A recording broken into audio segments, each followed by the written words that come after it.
நமஸ்காரம். மீனாட்சி தாசன் பேசுகிறேன். ஆலயம் அறிவோம் பகுதி 232.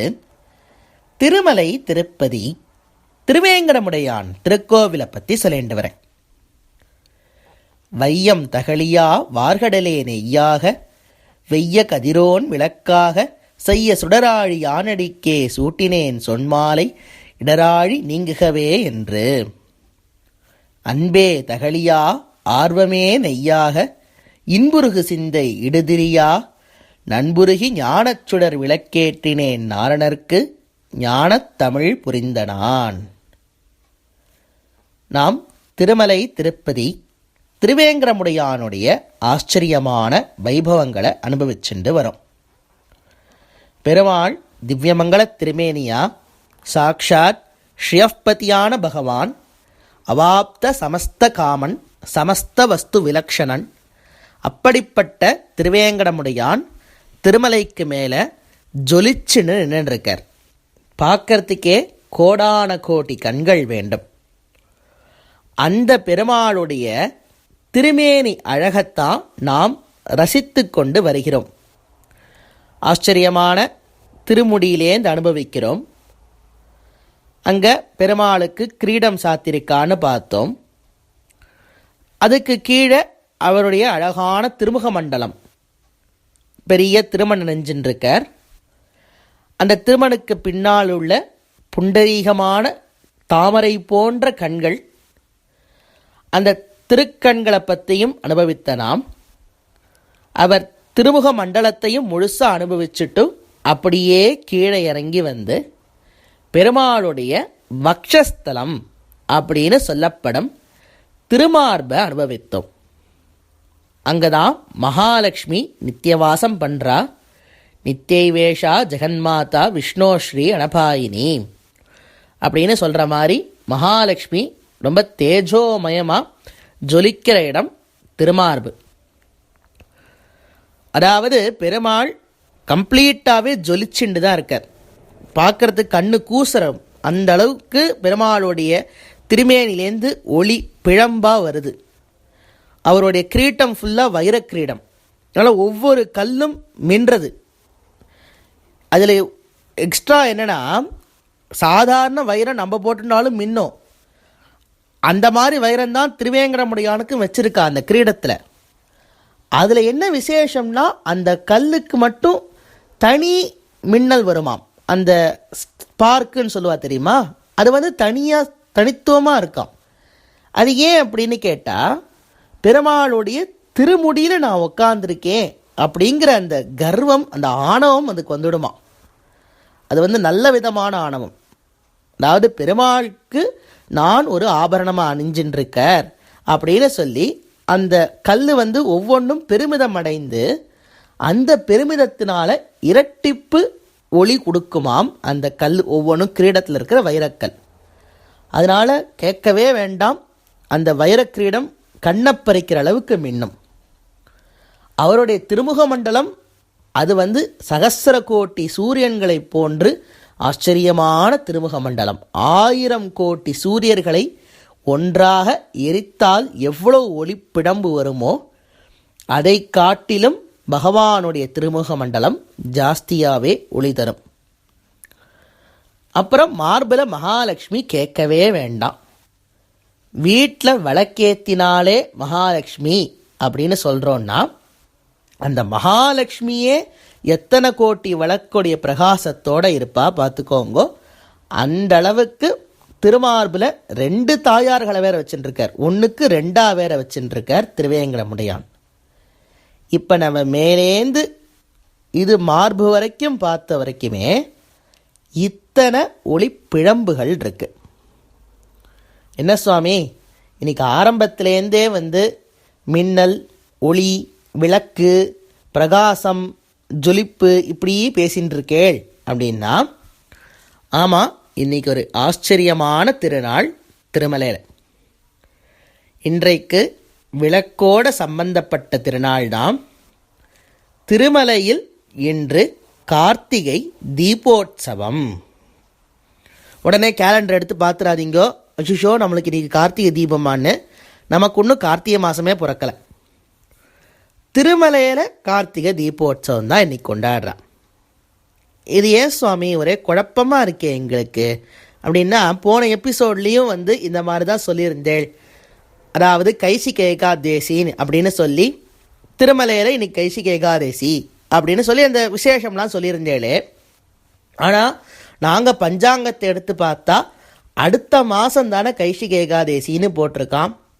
நீங்கள் இப்பயே திருமலையில் கொண்டாடிட்டா அப்படின்னு சொன்னேன்னா எங்களுக்கு அது புரியலையே சுவாமி. மோரோவர் நாங்கள் தான் தப்பாக கொண்டாடுறோமா அப்படின்லாம் சில கேள்விகள்லாம் வந்திருந்தது. அது இன்னும் நான் கோட்டு குழப்பறதுக்காக இன்றைக்கு திருமலையில் கார்த்திகை தீபோற்சவம் அப்படிங்கிறதையும் இன்றைக்கி சொல்லிடுறேன். ஏன்னா அடுத்து நீங்கள் உதயம் போட்டு பார்த்தேன்னா கார்த்திகை மாதமே இல்லாத போது கார்த்திகை தீபோற்சவம் கொண்டாடுறாளே சுவாமி, இது ஐப்பசி மாதம் தானே அப்படின்லாம் கேள்விகள் வரும். வாஸ்தவமான கேள்விகள் தான். நீங்கள் கேட்டதும் கரெக்டான கேள்விகள் தான். இன்றைக்கி உங்கள்கிட்ட எழுந்திருக்கிற சந்தேகமும் சரியான சந்தேகம்தான். அதற்கு பதில் திருமலை, அதை ஒட்டிய சில பகுதிகள், சொல்லப்போனால் இன்னும் நிறைய இடங்களில் வேறு விதமான பஞ்சாங்கம் யூஸ் பண்ணுறான். அதாவது பஞ்சாங்கத்தில் பல வகை உண்டு. குறிப்பாக சந்திரனை பேஸ் பண்ணின பஞ்சாங்கம், சூரியனை பேஸ் பண்ணின பஞ்சாங்கம், அதெல்லாம் உண்டு. ஸோ இந்த பஞ்சாங்கம் மாறுபடும். நம்முடைய மாதங்களும் அவர்களுடைய மாதங்களும் மாறுபடும். நமக்கு இப்போ ஐப்பசி நடக்கிறது, அவளுக்கு துலா மாதம் முடிஞ்சு இப்போ கார்த்திகை மாதம் நடந்துட்டுருக்கு. எனவே கார்த்திகை மாதம் பௌர்ணமி தீதி கார்த்திகை தீபோற்சவம் கொண்டாடணும். அதுதான் அவள் கரெக்டாக கொண்டாடுறான். நமக்கு ஐப்பசி பௌர்ணமி தான் இருக்குது. அடுத்த மாதம்தான் நமக்கு கார்த்திகை பௌர்ணமி வருது. எனவே நாம் அடுத்த மாதம்தான் நம்ம இந்த கார்த்திகை தீபோற்சவத்தை கொண்டாடுவோம். அதனால் நம்ம ரொம்ப போட்டு இப்போ கன்ஃபியூஸ் பண்ணிக்க வேண்டாம். இன்னொன்று என்னென்னா, இந்த பஞ்சாங்கத்துக்குள்ளே நம்ம ரொம்ப டீட்டெயில்டான அவங்களோட கூட்டிகிட்டு போகிற விரும்பலை. ஏன்னா நாம் வந்திருக்கிறதோ திருவேங்கடமுடியானை பற்றி அனுபவிக்கிறதுக்கு. இந்த பஞ்சாங்கம் எப்படி கால்குலேட் பண்ணுறா, ஏன் இந்த வித்தியாசம் வருது சொல்ல போனோன்னு வச்சுக்கோங்களேன். 3 வருஷத்துக்கு ஒரு தரம் திருமலையில் அதிக மாதம் அப்படின்னு ஒன்று சொல்லுவாள். என்னென்னா ஒரு மாதமே எக்ஸ்ட்ரா வரும் 3 வருஷத்துக்கு ஒரு தரம் அவளுக்கு. அதனால் ரொம்ப இந்த கால்குலேஷன்ஸ்லாம் நம்ம ரொம்ப டீட்டெயில்டாக போக வேண்டாம். என்னன்னு மட்டும் தெரிஞ்சுப்போம். அவள் இன்னைக்கு கொண்டாடுறாளா, நம்மளும் வீட்டில் பெருமாளுக்கு பிரார்த்தனை பண்ணுவோம் ரொம்ப நாடு க்ஷேமமாக இருக்கணும்னு. அவள் கொண்டாடுறத நம்ம டிடிடிலாம் லைவ் வைப்பான், எஸ்சிபிசி சேனல்லலாம். அதெல்லாம் நம்ம பார்த்து ரசித்து அனுபவிக்கலாம். இதெல்லாம் மட்டும் நம்ம பண்ணிக்கலாம். சரி, இன்றைக்கி கார்த்திகை தீபோற்சவம் ரொம்ப ஆச்சரியமான திருநாளாக திருமலையில் கொண்டாடுவா. இன்னைக்கு காலையிலேருந்தே நன்னா அமர்க்கலப்படம் எல்லாம். சாயங்காலம் அழகாக தீபங்கள் ஏற்றுவா.